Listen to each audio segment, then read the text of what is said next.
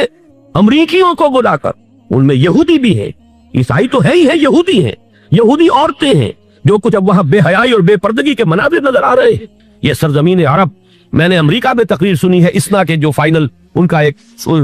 Session تھا، Islamic society of north امریکہ، جس میں میں مدعو کیا گیا تھا، اسی لیے میں نے یہ سفر کیا تھا۔ ایک نوجوان نے جو تقریر وہاں پر کی ہے، واقعہ یہ ہے کہ میں حیران رہ گیا اس کی جرأت کا۔